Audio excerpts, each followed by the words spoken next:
Good evening, everybody. Madam Roy back once again. You guys can see a couple of kitties behind me, and actually just took a shower a few minutes ago. That's why you see that towel back there. Starting this a few minutes early just to make sure we don't have any technical problems. I wanted to make this video for a little while now, and this is going to be one of a series of videos that I'm going to be putting out.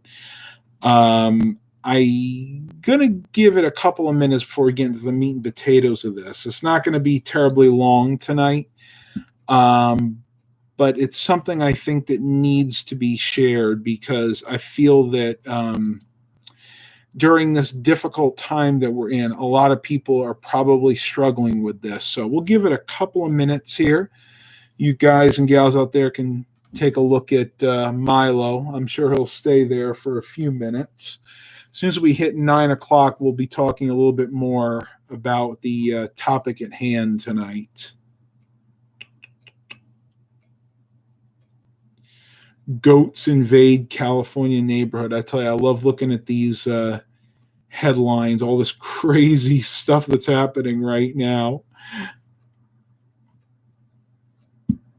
Eating at the best reviewed Jamaican restaurant in my state. That's one of the Dame Drops videos. If you ever watch his content, which actually I wouldn't recommend because it's going to go against pretty much everything I'm going to talk about in a few minutes. But if that's your thing, that's fine. But he's good for a laugh. I like Dame. He's got a very good sense of humor.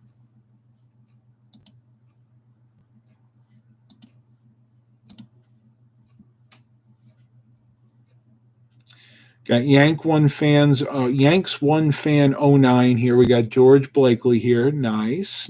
Glad to see everybody here. Man, my hair is really spiky tonight. I have to say the weather around here is very, very cool right now, but it's also a little bit on the humid side. So you kind of get that little bit of humidity, and it kind of tends to spike your hair up a little bit. I don't know. Maybe I need some mousse, though. I think mousse is more it's designed to help control your hair, but most people use it to spike their hair up. Mine just kind of does that naturally. I don't know. Luckily, I was able to get a haircut, even though it was one that Dad gave me. I think Milo's jumping on the chair there. I can see him go up and down in the chair, just start moving around like crazy. Unreal. I hope everybody's doing well, by the way. I know, I tell you, lately my sanity's been tested, folks.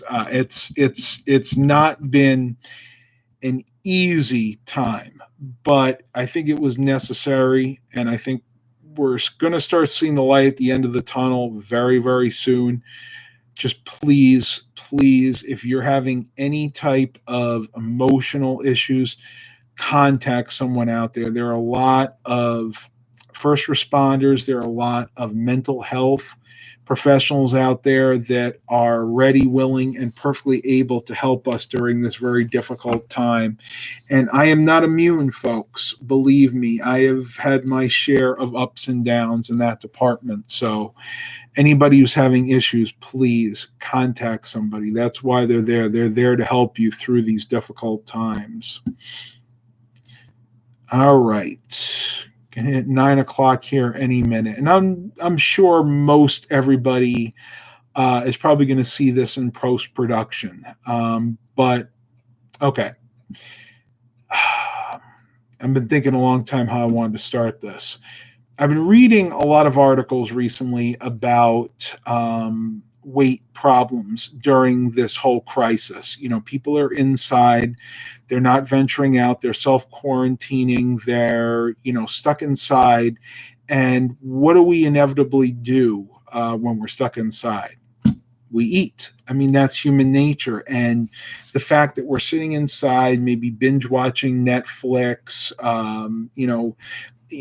doing jigsaw puzzles, doesn't matter what it is. The problem is we're near that kitchen, and more times than not we're going for food, and more times than not we're going for the type of food that is not good for us. So we're talking about the junk foods, the ho-hos, the ding-dongs, the Twinkies, the coffee cake, the carb-heavy food that a lot of us crave during this times. And I get it. Believe me, I get it. I'm struggling with that right now. I have been on a junk food frenzy myself these past few days. But the reason I'm making this video, and this is going to wind up becoming a series of videos, and this is going to be very, very serious tonight. This is no joking matter. I want to give my backstory on how I started the weight loss journey and where I was when I began, my mental state versus what I'm at now. And I talk a lot about the physicality, like how I was able to do it, the intermittent fasting, giving up a lot of the junk food for that time when I need to lose the weight. But I've rarely talked about the mental aspect of it. And that's what I want to delve into a little bit tonight. And I have to give credit to Dad because he was the one that really brought this to my attention. So I'm going to start at the beginning. For me, anyway, I'm going to use myself as an example. They always say use yourself as an example. So in September of 2017, my mother and I jointly decided to go on our health journey, basically our lifestyle change. We gave up junk food. We went on a strict exercise regimen. We're talking walking. At the beginning, it was maybe 3 to 4 miles a day, which was really hard because I was a 325 or actually 335 pound man at that point. And when you're that heavy, it's hard to walk. You get out of breath real quick. Your joints hurt, your back hurt, your legs hurt, your knees hurt. It's not fun. But the one thing that started me on this was the diabetes diagnosis. Now, your reasoning behind wanting to lose weight might be different. Maybe you don't have an underlying health condition. Hey, if you don't, that's great. But if you do, that is what brought it to my attention, saying, okay, it is now or never. And I have to admit, mentally, I was at a point where I was wondering if it was too late. I was 32. Let me figure out 30. 1, 2, 3, 4. I don't know. I'm 30. I was 33 at the time. And I was like, most of my life I've been morbidly obese, and I'm like, I don't know if I can even do this. Is this something that I can physically do and lose this weight? But then I thought to myself, I'm like, okay, my two options: I either continue as I'm doing right now, stay heavy, and probably eat myself into an early grave, or I try to lose the weight and become a healthier individual. I chose the latter. So this is back in September, and I have to say, in the beginning, it was really, really hard. And I didn't do the intermittent fasting in the beginning. In the beginning, it was cutting out a lot of the junk food, and it was just a lot of exercise. We're talking, massive, copious amounts of exercise, cardio exercise, weightlifting, everything to just try to remove some weight. And those first, I would have to say 40 or 50 pounds were really hard. Until I got under 280, it was unbelievably difficult. Like, I would get up in the morning and I would be sore, but I had to push through that because I had a goal. I said to myself, I'm going to become a healthier individual. So for me, when I went under the 280 pounds, that's when the diabetes cleared up. Actually, I think I was about 272 pounds when my doctor declared that I wasn't diabetic anymore. Now, that was my ultimate goal, to be honest with you, but I would have been okay if I just got it under control. I was actually able to reverse it. So my advice to you out there is, I'm hoping that everybody that's listening to this can take a page out of my playbook and try to do the same thing. And to be on that topic, I am heavily considering actually writing a book about my weight loss journey and how I was able to do it. I can't get into every aspect of it in this live stream. It's just not enough time to do it. But I will tell you that mentally, it helps to have a higher power and a support system. Your higher power might be the Lord Jesus Christ, like mine. It could be another entity, could be Allah, could be whoever your higher power is. You need to have that in your life. It also helps to have a support system. We're talking about a family member, a mother, a father, a spouse. It can be a mental health professional. In my case, that was part of it. I was actively seeing a therapist at the time to help me deal with such a drastic change in my life. You have to remember something. I was going from eating, I would say, anywhere between 4,500 to 5,000 calories a day down to eating 1,500 calories. That's right. Those first 6 months, I restricted myself to around 1,500 calories a day. And for somebody who's over 300 pounds, that is a huge decrease in the amount of calories. Your body is going to complain. Your body is going to feel like you're going to feel like you're starving. I'm not going to sugarcoat it because that's just the way it is. But I will tell you, about 4 weeks in, so a month in, it gets a lot easier, folks. It just really, really does. And the intermittent fasting is something for me that came later. The intermittent fasting helped me dramatically to maintain the weight. Not so much to lose it, but to maintain the weight once I got to my ultimate goal weight, which originally was going to be 240 pounds. And when I hit that, then I went to 220. Then I went down to 200, and I'm sitting at where I am now, which is about 197 to 199 pounds, depending on the day. I'm going to answer a few questions if anybody has any. You can start putting them in the live chat if you like. Matter of fact, that's why I kept the live chat window open tonight, because I think there are people out there that need to hear this message. And this is nothing different. This is nothing that I haven't talked about before in previous live streams and different vlogs. But the timing is what's different. We are in such a difficult time now, and there are people out there that are struggling to just get through the day. And like when I was, how do I want to put this? Okay. Before I had control over my life, like I do now, before I had this extra willpower, we'll call it,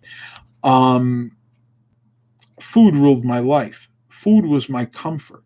I was bullied in school, like I'm sure a lot of you out there were. And I have Asperger's. I've talked about that in depth too. And I truly believe that's what drew me to overeating. Food was my comfort. We all have something in our lives that is our comfort, whether it's a food, alcohol, smoking. We'll call it a comfort. A vice is a term that's thrown out more often, but I'm going to call it a comfort, something that we turn to when things get hard. And that happens to most of us, unfortunately, on a daily basis. I will say this. I'm not trying to change the world, folks. I've given up on that. I get that one person can't change the world, but you know what? One person can start a movement, and that movement can change the world. And that's something that, it's something that I've been very, very passionate about. And I hate to cry on camera, and I don't usually do it. I don't try to get emotional or anything, not usually. But I know the pain of being overweight. I know the pain of having people ridicule. I know the pain of having a negative body image. And I'll be honest with you, I still struggle with that. I still look at myself in the mirror and think, oh man, you know what? I can still do so much better. But you know what, folks? If we're out there, if we are doing our best every single day to lead a healthy life and hopefully a good Christian life too, that's all we can ask. And are we going to struggle? Are we going to have relapses along the way? Absolutely. It happens to me a lot. And I said in the beginning of this live stream that I've been eating a lot of junk food recently. I think it's by the grace of God I haven't gained 10 pounds back. And that's okay. But when you're struggling to jumpstart a lifestyle change, it's not, folks. You've got to be diligent. You have to stick to that lifestyle change, and we can't call it a diet. I will never be okay with calling it a diet because diets don't work. They fail, and they fail miserably. I'm living proof of that. I've tried every diet from the Richard Simmons Deal Meal to the Atkins diet to what we would call a keto diet now, but back then when I did it, it was just like a low carb, high fat, pretty much eat everything that has tons of fat but no flavor, because to me, honestly, I'm a big sweet eater. I love sweets, and I still do to this day. But there are ways that you can get your sweet tooth satisfied that don't hurt your body that as much as a lot of the other ones do. I'd give you a great example. You need to use natural sweeteners like stevia, monk fruit, even things like organic honey, maple syrup. I use maple syrup in my oatmeal every single morning to sweeten it. Usually I add that and I put a little bit of light blue agave nectar, which is something I love too. The reason I say that it's not as bad, it acts differently on your body. Your body sees natural sugar and processes that differently. When you ingest something that has like high fructose corn syrup, granulated refined sugar, our bodies were not designed to process that. And that stuff takes our body longer to process. And that's the stuff that spikes our blood sugar really, really badly. And I actually had a transition. Those of you that watch my channel for any length of time know I'm a big coffee drinker. I have 2 to 3 big mugs or cups of coffee a day. And before I started this lifestyle journey, I used the white granulated sugar like most people do. But when I started to do more research for this lifestyle change, I went and switched to pure cane sugar, which is basically the sugar that comes out of the sugar cane. It's brownish in color, and that is much better. And that's a great option. But I've actually even moved away from that. And I've went to using it's called coconut sugar, which is even better for you. It's sugar that's extracted from the coconut. And that one is even more fine than the coarse ground pure cane sugar. You can look that up online later. But I just wanted to do a quick video tonight. And that's fine if you don't have any comments or questions. That's cool. I'm willing to answer them here and now. But all I'm going to ask you for, and 2 things. I'm going to ask you for 2 things tonight. One, if you're here, give this a like. And if you're seeing it later on, once it gets re-uploaded, please like it on there too. And number 2, share. Please share this video with family members, friends, frenemies, whoever you know that may be suffering right now with their weight. And it's a big problem out there, folks. I'm not going to sugarcoat any of this because I've done that in the past, and it's not what people need to hear right now. I think everybody out there needs to hear the truth. And the truth hurts sometimes. The truth is not always pleasant, but you know what? The truth will set you free. And with that, I'm going to end the live stream. Thank you all for coming. Please continue to like and subscribe. Stay safe out there. And as always, have a blessed day, everybody.